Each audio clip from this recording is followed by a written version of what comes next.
요한계시록 7교회에 대한 말씀을 시리즈로 지금 공부하는데, 지난주 첫 주에 하나님의 사랑으로 돌아가라 하면서 에베소 교회를 보았죠.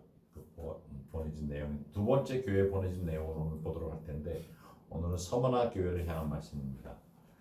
하나님의 신실하심을 기억하라 제목으로 말씀을 드릴 텐데, 7교회에 대한 그 위치를, 터키 남부 쪽에 있는 그 교회들을 말씀을 드렸는데, 지금 트리키인데 에베소 교회가 제일 먼저, 그 다음에 서머나 교회, 이렇게 빙 돌아서 버가모 교회, 다음 주에 두아디라 교회, 사대 교회, 필라델피아 교회, 라우디아 교회 해서 7교회 이렇게 편지를 보내는데, 반모섬, 그 앞에 있는 섬이 파트모스에서 반모섬인데, 거기를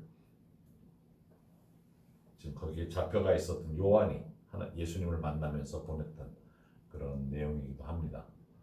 그게 지금 저는 멋모르고 터키 가는 김에 뭐 관광을 가면 뭐 반모섬도 한번 가보죠 그랬다가 깜짝 놀랐어요. 거기까지 가는데 비행기를 4시간 타고 가야 된다 그래가지고, 아니 그렇게 크냐고 그랬더니, 우리가 가는 데는 저기 지금 사진에 보면 TURK 하는 T자 있는데 이스탄불 쪽이거든요.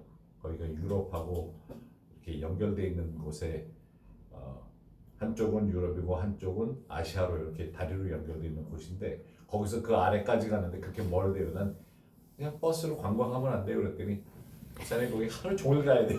그래서 예? 지금 그 성지순례를 주로 여기를 많이 다닌다 그래요. 근데 가보면 돌밖에 없대요. 그래서 돌 쌓인 거 보려면 그냥 그 이스탄불에서 한 시간만 나오면 비슷한데 많으니까 가서 그냥 보고 와도 된다고. 그래서 아니 그럼 갈 필요 없고 그렇게까지 멀면은 얘기를 했는데, 지금 그 교회들은 다 폐허해요. 관광지로를 만들어졌기 때문에 크리스천들이 많이 가는데, 아시다시피 터키는 지금 이슬람 국가인데 거의 폐허입니다. 그래서 뭐가 없어요. 지도 순서대로 하면 오늘은 이제 서머나 교회에 대한 말씀을 보도록 할 겁니다. 요한계시록 2장 8절에서 11절 말씀이 서머나 교회에게 보내지는 말씀인데, 우리 함께 읽어보도록 하십시다. 여기 교회 사자에게 편지한다 그래서 여기 사자는 그 교회 목사를, 영어로 쳐서 보면은 여기 엔젤이라고 돼 있거든요. 그 메시지를 전달하는 사람 해서 같은 단어를 쓰기 때문에 교회의 목사에게 편지한다는 그런 내용인 것으로 보시면 됩니다. 같이 읽도록 하십시다. 서머나 교회 사자에게 편지하라. 처음이며 마지막이요 죽었다가 살아나신 이가 이르시되, 내가 내 환난과 궁핍을 알거니와 실상은 내가 부요한 자이라. 자칭 유대인이라 하는 자들의 비방도 알거니와 실상은 유대인이 아니요 사탄의 회당이라. 너는 장차 받을 고난을 두려워하지 말라. 볼지어다 마귀가 장차 너희 가운데에서 몇 사람을 옥에 던져 시험을 받게 하리니, 너희가 10일 동안 환난을 받으리라. 내가 죽도록 충성하라. 그리하면 내가 생명의 관을 내게 주리라. 귀 있는 자는 성령이 교회들에게 하시는 말씀을 들을지어다. 이기는 자는 둘째 사망의 해를 받지 아니하리라. 제가 지난번에 말씀드리면서 요한계시록에는 교회들을 향해서 칭찬하는 말씀이 나오고, 그 다음에 잘못하는 것을 지적하고 상담해 주듯이 또 이렇게 격려하는 식으로 한다고 했는데, 여기는 그렇게 안 하고 있어요. 그래서 한 가지 재밌는 것은, 공통점은 이 교회들이 다 핍박을 받고 있었다는 거죠. 서머나 교회도 핍박을 받고 있었는데, 서머나 교회는 당시 교회들에게 알려진 바로는 가장 심한 핍박을 받고 있던 교회예요. 그래서 서머나 교회 그러면 저긴 지금 굉장한 어려움이 있는 교회, 그렇게 알고 있을 정도로. 그래서 그 내용을 생각을 하시면서 보도록 할 텐데, 하나님은 이전에도 신실하셨던 분이라는 것을 기억하라 하는 내용으로 우리 세 가지로 볼 때, 이전에 계셨던 하나님, 지금도 살아계신 하나님, 앞으로도 우리와 함께 하시는 하나님에서, 하나님이 이전에도 신실하셨던 분이라는 것을 기억하라. 핍박 중에 어려운 시간을 보내고 있는 이 서머나 교회를 향해서 예수님이 말씀하시는 것은 똑같아요. 지금 우리에게도 말씀하신 것과 이전에 신실하셨던 그 하나님을 기억해야 되는 겁니다. 지금 어려움 속에 있다면 내게 하나님이 해주셨던 것을 기억해야 됩니다. 그 순간을 기억하라는 거죠. 지금 말씀을 자세히 지금 읽어보셨으면 예수님이 약간 반대적인 거를 말씀하세요. 예수님이 처음이요 마지막이라고 했죠. 근데 재밌는 건 죽었다가 살아나시니라고 해요. 그러면서 너희는 실제 지금 궁핍과 어려움이 있지만 실제로는 부자라는 반대적인 단어를 함께 쓰고 있어요. 세 번에 걸쳐서. 강조하는 이유가 있어요. 처음이요 마지막이라는 그런 내용은 사실 그 요한계시록을 쓰기, 편지를 쓰기 이전 740년 전에 이사야가 그 내용을 씁니다. 이사야서 44장 6절에 이스라엘 왕인 여호와, 이스라엘 구원자인 만군의 여호와가 이같이 말하노라. 나는 처음이요, 나는 마지막이라. 나 외에 다른 신이 없느니라.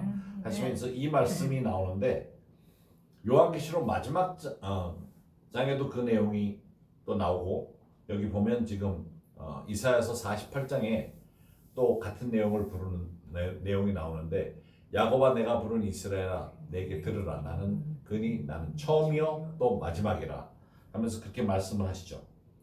그러고는 요한계시록 마지막 장에 마치면서 20절에서 마치는데 13절의 끝부분에 나는 알파와 오메가요 처음과 마지막이요 시작과 마침이라. 알파와 오메가가 그리스 말의 첫 단어와 마지막 단어예요.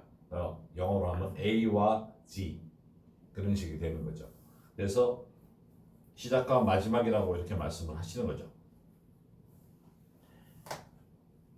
그래서 이제 요한계시록을 시작할 때도 보면 주 하나님이 이르신 나는 알파와 오메가라.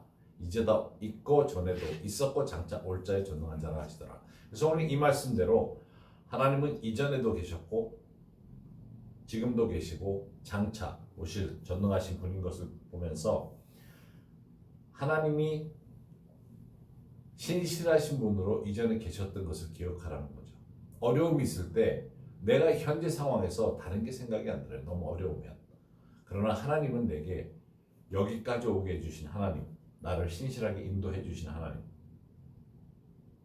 근데 하나님은 어떤 면에서는 모든 것을 통해서 나는 절대로 신실하지 않은 적이 없었다 하는 식의 말씀을 하세요.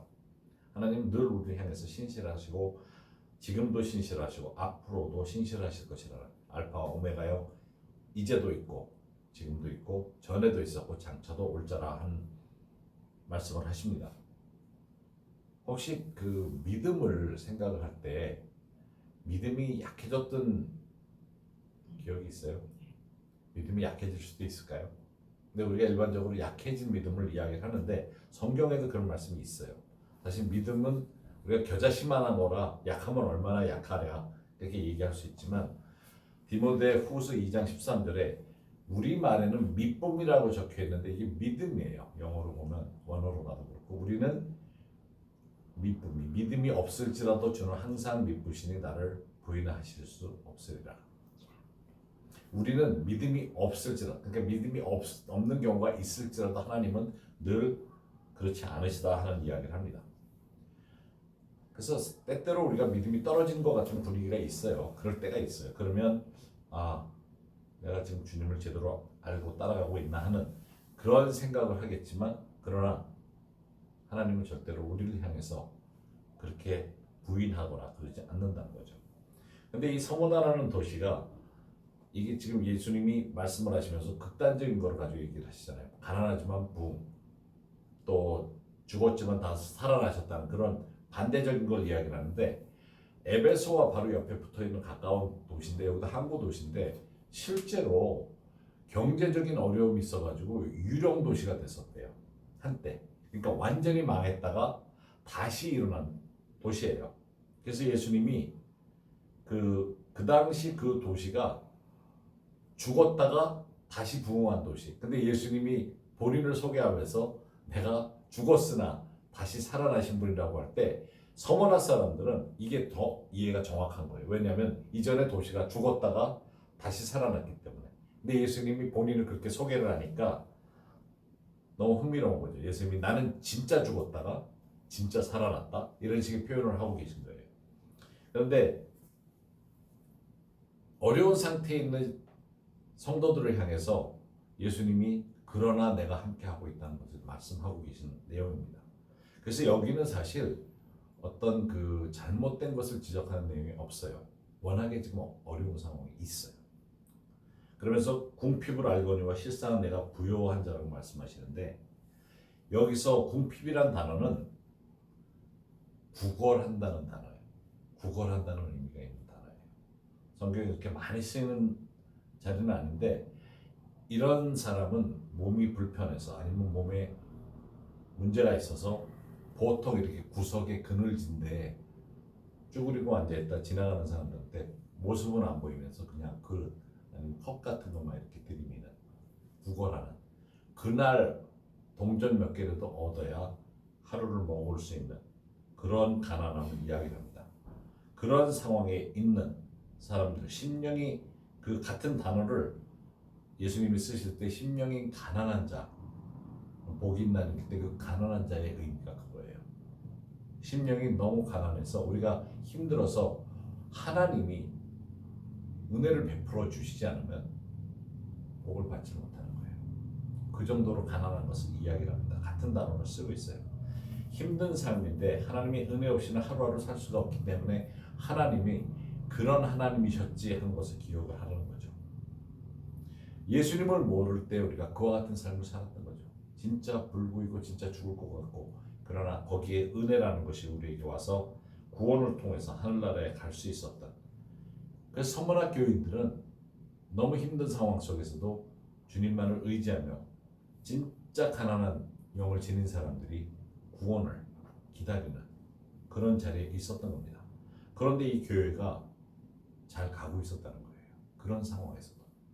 그래서 예수님이 요한에게 그 교회 편지를 써줘라 하면서 말씀을 하신 건데, 우리가 어려울 때, 그래서 이전의 하나님, 여기 보면은 이전에도 계셨고 현재도 계시고 앞으로 계실 일에 대한 걸 강조를 하는 이유가, 이전에 우리가 예수님을 몰랐다가 예수님을 알게 되고 구원받음으로써 얻게 된 축복을 생각을 하는 것을 이야기합니다. 두 번째 우리가 생각할 것은 하나님은 지금도 신실하신 것을 기억하는 거죠. 이것이 교회 목사에게 쓰여졌는데 성도들에게 이 편지를 읽어준다고 생각을 해보세요. 우리 사도 요한이 편지를 보내왔는데 우리 성도들을 위해서 같이 읽어드리겠습니다 하면서 읽는데, 처음에 이제 소개를 그렇게 하겠죠. 유일하게 살아계신 우리 12제자 중에 한 분, 사도 요한이 보내온 편지입니다. 예수님으로부터 받은 내용입니다. 그러고서 이 10절을 읽어간다고 하십시다. 너는 장차 받을 고난을 두려워하지 말라. 그러면 우리 지금 장차 앞으로 고난을 받는다고? 볼지어다 마귀가 장차 너희 가운데서 몇 사람을 옥에 던져 시험을 받게 하리니. 아니 그러면 서로 두리번거리게, 누구지? 너희가 10일 동안 환난을 받으리라. 내가 죽도록 충성하라. 그리하면 내가 생명의 관을 내게 주리라. 자, 이 말씀을 듣는 성도들의 마음이 격려가 펄펄 끓을까요? 이거 듣는 순간에 이거 뭐야? 소름이 좀 끼칠 것 같은. 옥에 몇 사람이 던져져서 시험을, 고난을 받게 되고 10일 동안 환난을 받는다 그러는데, 여기 10일 동안 환난을 받는다는 건 당시에 이 지하교회잖아요. 숨어서 예배 드리는 사람들이 잡히면 10일 동안 예수님을 부인하고 로마의 황제에게 맹세하라고 강요를 한답니다. 10일 동안 고문을 해요.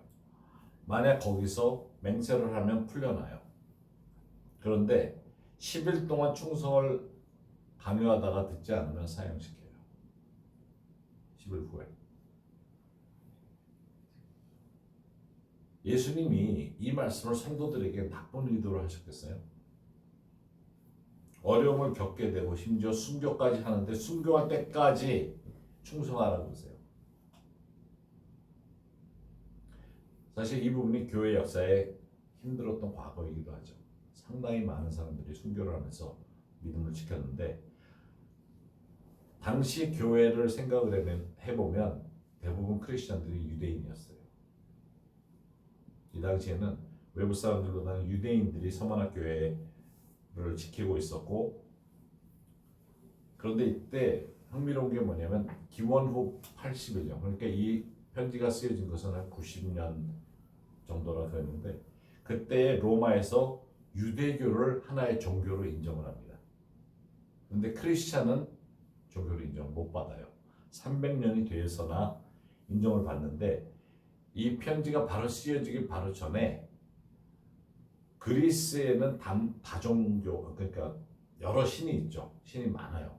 그리스 신화도 있고 종교로 인정을 받는데, 어느 날 갑자기 90년에 들어서 시저가, 당시 황제가 내가 신이다 그러면서 그때부터는 신의 맹세를 강요를 합니다. 그래서 90년대부터는 잡히면, 크리스천들이 잡히면 황제가 신이다 고백을 하라고 해요. 예수를 부인하고. 그렇게 10일 동안을 강요하다가 안 하면, 고문을 받으면서 하다가 안 하면 그 법에 의해서 죽이게 되는데, 자, 여기에 지금 흥미로운 것은 뭐냐면 그 9절 말씀에 내가 내 환난과 궁핍을 알거니와 실상은 내가 부요한 자니라. 자칭 유대인이라 하는 자들의 비방도 알거니와 실상은 유대인이 아니요 사탄의 회당이라. 상당히 여기 지금 강한 어조로 말씀하시는 거예요. 사실 이 말씀을 가지고 유대인들을 핍박하는 내용이 있어요. 실제로 사탄의 회당이라고. 여기서 회당은 건물을 얘기하는 건 아니에요. 시나각, 그 유대인들이 모여서 예배드리는 그것을 말하는 건 아니고, 교회 그럴 때 교회에 모이는 사람을 이야기하지, 이것도 똑같아요. 유대인들이 모이는 그런 자리인데, 당시에 유대인들이 로마 사람들의 앞잡이 노릇을 하면서 크리스찬들을 고발을 하는 일을 했어요.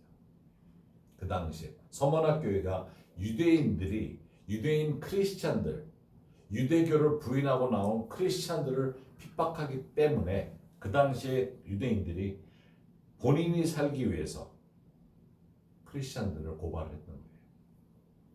그래서 크리스찬들이 사실 서머나에서는 10일간의 고문을 받으면서 두들겨 맞고, 그러면서 로마의 황제를 신이라고 부르라고 하는 거죠.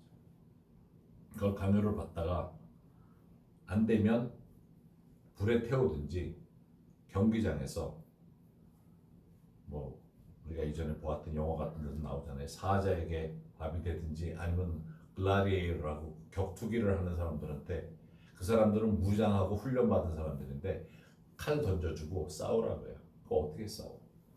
그렇게 해서 죽임을 당하는, 순교를 하는 일들이 많았던 거죠. 사실 이 내용이 잘못 와전된 것이 뭐냐면, 사실 우리는 인종차별이나 그런 것을 해서는 안 되는 거죠. 이 말씀에서 시작돼서 유대인들을 핍박하는 것이 계속 있었어요. 크리스천들이, 사실은 로마가 크리스천을 받아들이면서 기독교 국가가 되면서 로마가 지금도 교황청이 있잖아요. 그런데 그 이후로 유대인들을 핍박을 하는데, 7세기에 들어서는 유대인들로 하여금 너희가 크리스천의 세례를 받든지 노예로 살으라 해서 굉장히 핍박이 컸어요. 그러다가 12세기, 13세기에 들어서서는 십자군들이 예루살렘을 지키기 위해서 원정을 가면서 유대인들을 가면서 많이 학살을 했다 그래요. 근데 그것이 계속 이어져서 2차 세계대전에 와서는 독일에서 가스실에다 많은 사람들 학살을 하죠. 여기에서 끊이지 않는 인종차별로 인한 학살이 이루어졌던 겁니다. 물론 사탄에게서 나온 발상은 맞아요. 유대인들이 크리스천들, 특히 서머나 교회를 이렇게 고발해서 많은 사람들이 순교하게 했던 것은 맞지만, 예수님이 말씀하시는 것은 환난과 궁핍을 알고는 실상은 너희가 부요한 자라는 것을 강조하고 계시는 거예요. 영적인 부요함을 가질 수 있게끔 해주신 거기 때문에, 현재 하나님이 우리를 향해서도 늘 신실하신 것을 기억하라는 거죠. 그러면서 세 번째, 하나님이 늘 신실하실 것을, 앞으로도 신실하실 것을 기억하라는 거죠. 사실 우리가 사도행전 12장에 보면 요한의 형제 야고보가 첫 순교자로 등장합니다. 근데 같은 장에 베드로도 잡혀요. 근데 베드로는 천사가 기적적으로 끌고 나와요. 자고 있는 베드로, 잡혀서 사실 순교당해서 교회가 너무 충격을 받고 있었는데 베드로도 잡혔는데 베드로는 너무 편하게 자고 있어가지고 천사가 와서 옆구리를 쳐야만 깼을 정도로 흔들어 깨워가지고 데리고 나오잖아요. 그러면 하나님의 공의는 어디 있느냐는 거죠. 하나님은 죽게 놔두고 그날로 그 다음 날로 베드로는 데리고 나오세요. 하나님이 베드로에게만 신실하신 것이냐 하는 거죠.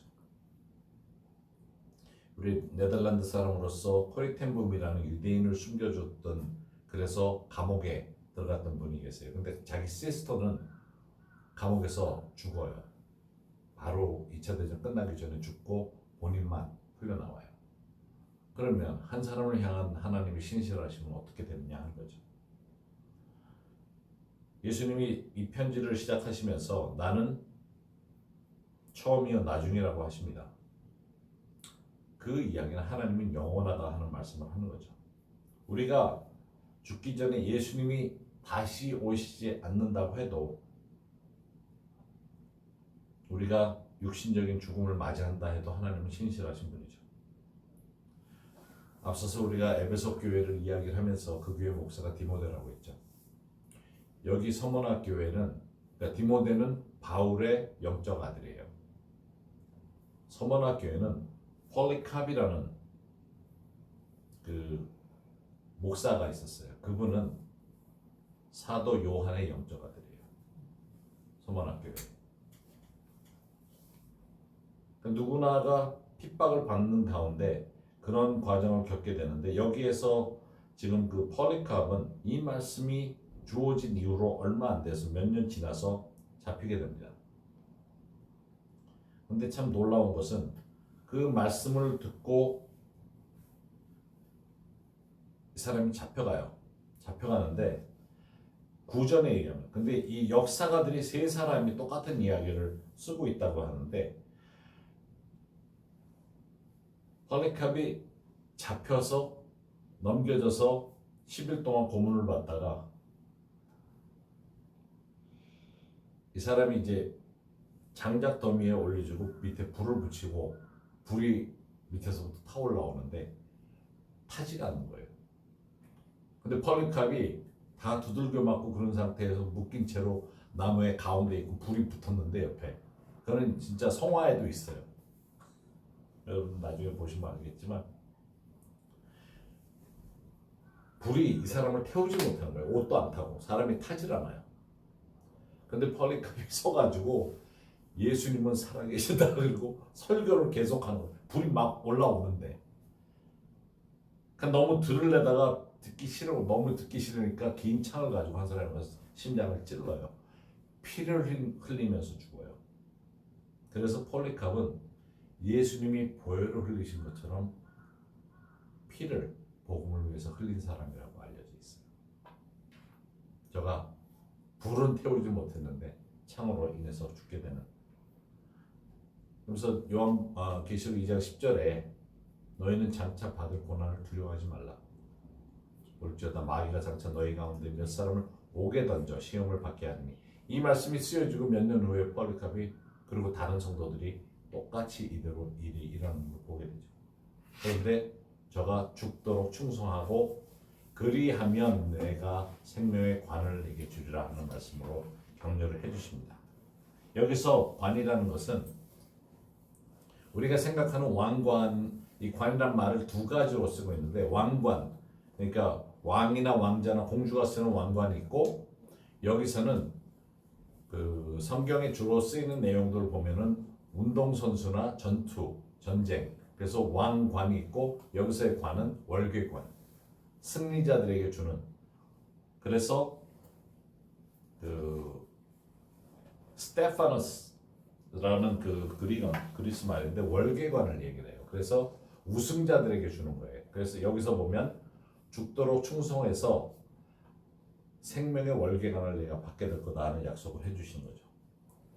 우리가 이 땅을 떠날 때 하나님 앞에 갈 때 왕으로서의 왕자로서의 그런 왕관보다는 경주를 잘 마쳤다고 해서 우리에게 주시는 왕이 있는데 바로 그것이 월계관이죠. 디모데후서 4장 7절 8절에도 바울이 이런 고백을 하는 거죠. 이 디모데후서가 바울이 마지막으로 쓴 편지예요. 그리고 얼마 있다 순교를 당하거든요. 근데 본인이 잠깐 풀려났다가 순교를 당해요. 그래서 이 내용을 우리 함께 읽도록 하십시다. 바울이 고백한 그 내용인데 월계관을 생각하면서 우리 함께 읽도록 하십시다. 나는 선한 싸움을 싸우고 나의 달려갈 길을 마치고 믿음을 지켰으니 이제부로는 나를 위하여 의의 면류관이 예비되었으므로 주 곧 의로우신 재판장이 그날에 내게 주실 것이며 내게만 아니라 주의 나타내심을 사모하는 모든 자에게 되느니라. 자, 우리가 바울 생각하면 저는 진짜 당연히 받아야 되는 사람 생각할 수 있어요. 그런데 바울이 자기만 아니라 주의 나타나심을 사모하는 모든 자들에게, 예수님이 다시 오실 그날을 사모하는 모든 사람에게 준다고 합니다. 너무 귀한 거죠. 우리 모두가 받을 자격이 있어요. 우리가 이 땅을 마치고 주님을 향해서 최선을 다하고 주님 앞에 나아갈 때는 우리에게도 이 면류관이 주어진다는 거죠. 주님이 보실 때 결승점에 계시면서 결승을 그 선을 통과하는 우리를 보면서 면류관을 머리에 씌워주시는 겁니다. 하나님은 늘 신실하세요. 하나님은 신실하지 않으실 수가 없어요. 우리를 향해서 어떠한 상황에 있든지 힘들고 어려운 상황이 있다 할지라도 하나님은 신실하신 분이라는 것을 확신하고 나아가도록 하십시다. 우리 함께 기도하며 나아가도록 하십시다. 주님께서 얼마나 귀하신 분인지를 다시 생각하며 나아가도록 하십시다.